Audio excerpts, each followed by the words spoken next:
Ngày em bước theo chồng, nắng vẫn hồng dịu ngọt đôi môi em, nhưng đối với anh mưa rơi khắp lối đi.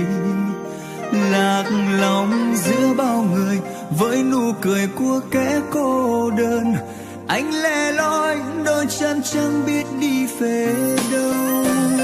Pháo rộn ràng em nhẹ nhàng theo người ta lên xe hoa, váy cưới cô dâu em xinh như đóa hoa.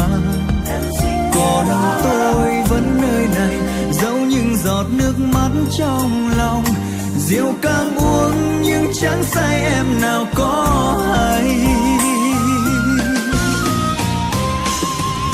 Những năm tháng mặn nồng đánh rơi sao quá vội vàng, để phút cuối giờ này tiễn em về nơi xa ấy.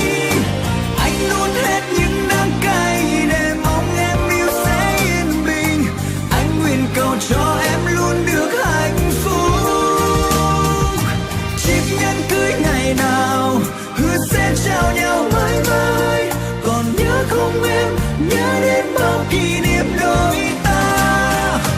Nhưng chẳng phải kết thúc thôi, nhưng cho ai ở tương lai, đến một ngày không phải là em.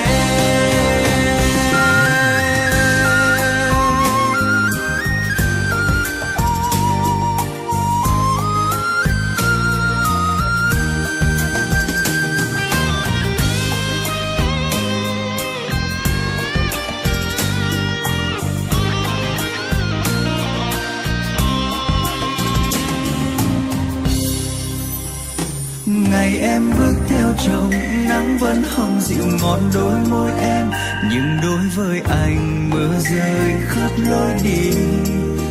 Lạc lòng giữa bao người với nụ cười của kẻ cô đơn, anh lẻ loi đôi chân chẳng biết đi về đâu.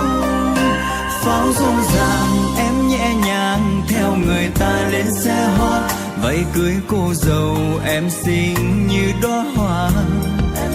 Còn tôi vẫn nơi này giấu những giọt nước mắt trong lòng, rượu càng uống nhưng chẳng say em nào có hay. Những năm tháng mặn nồng đánh rơi sao quá vội vàng, để phút cuối giờ này tiễn em về nơi xa ấy.